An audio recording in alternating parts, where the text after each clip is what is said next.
BJP में बगावत की कहानी, जिसके बाद आया मोदी युग। भारत में पहली बार दल बदल के चलते गिरी थी बीजेपी की सरकार। गुजरात में जब मोदी के दोस्त ने कर दी थी बीजेपी से बगावत। बीजेपी आज देश की सबसे मजबूत पार्टी बन चुकी है। 2 सीटों से शुरू हुआ ये सफर अब 303 सीटों तक पहुंच गया है और इस बार का टारगेट 330 सीटों का है। पार्टी में इस समय हाईकमान का फैसला मानने को हर नेता तैयार दिखता है, लेकिन यहां तक पहुंचने में बीजेपी को कई झटके भी लगे और सबसे बड़ा झटका लगा था गुजरात में। बात करीब 3 दशक पुरानी है, मामला दिलचस्प है। 1995 में बीजेपी ने पहली बार गुजरात में पूर्ण बहुमत की सरकार बनाई थी। गुजरात में पहली बार बीजेपी का सीएम बना था। चुनाव में बीजेपी को राज्य की 182 में से 121 सीटों पर जीत मिली थी। उस वक्त राज्य में भाजपा के 2 बड़े नेता थे, शंकर सिंह वाघेला और केशुभाई पटेल। वाघेला को उम्मीद थी कि सीएम की कुर्सी उन्हें मिलेगी, लेकिन बाजी हाथ लगी थी केशुभाई पटेल के। कैबिनेट में भी वाघेला के करीबी नेताओं को जगह नहीं मिली, जिसके बाद वो नाराज हो गए और मौके की तलाश में जुट गए। सितंबर 1995 में केशुभाई पटेल अमेरिका दौरे पर रवाना हुए। इससे ठीक पहले उन्होंने राज्य के कई बोर्ड और कॉरपोरेशन में महत्वपूर्ण पदों पर नियुक्तियां की थी।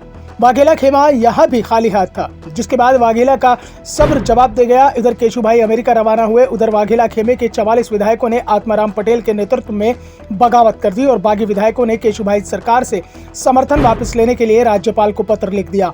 राज्यपाल ने 5 अक्टूबर 1995 को विधानसभा में फ्लोर टेस्ट कराने का आदेश दिया।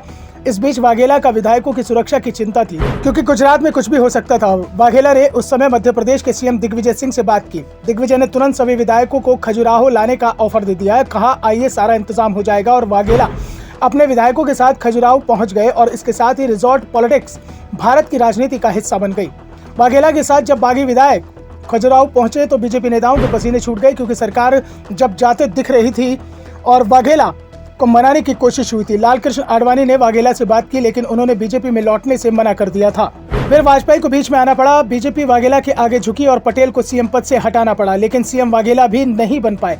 20 सितंबर 1995 को केशुभाई की जगह सुरेश मेहता गुजरात के मुख्यमंत्री बन गए। इसके साथ ही वाघेला खेमे के कुछ नेताओं को कैबिनेट में जगह मिल गई, लेकिन बीजेपी में फूट पड़ चुकी थी। इस बीच 1996 में पहली बार देश में बीजेपी की सरकार बनी। सरकार 13 दिन की ही थी, लेकिन वाजपेयी के शपथ लेने पर अहमदाबाद में बड़ा कार्यक्रम हुआ, लेकिन इस कार्यक्रम में केशुभाई और वाघेला समर्थक भिड़ गए। आत्माराम पटेल को अहमदाबाद में भारी विरोध झेलना पड़ा। वाजपेयी की सरकार केंद्र से हटी और देवगौड़ा देश के पीएम बने। इधर वाघेला एक बार फिर अपने समर्थकों के साथ खजुराहो पहुंच गए। बागी विधायकों के साथ वाघेला ने राष्ट्रीय जनता पार्टी बना ली और कांग्रेस की मदद से बीजेपी सरकार गिरा दी और खुद गुजरात के सीएम बन गए।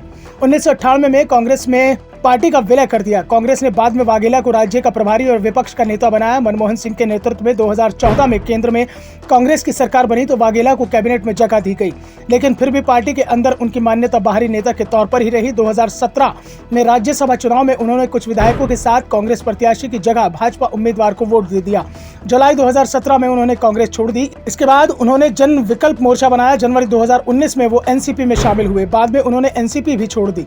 वाघेला अब करीब 80 साल के हो चुके हैं और धीरे धीरे सक्रिय राजनीति से किनारा कर रहे हैं, लेकिन उन्हें आज भी ऐसे नेता के रूप में याद किया जाता है जिसने बीजेपी की किसी चुनी हुई सरकार को अपनी ताकत पर गिरा दिया था।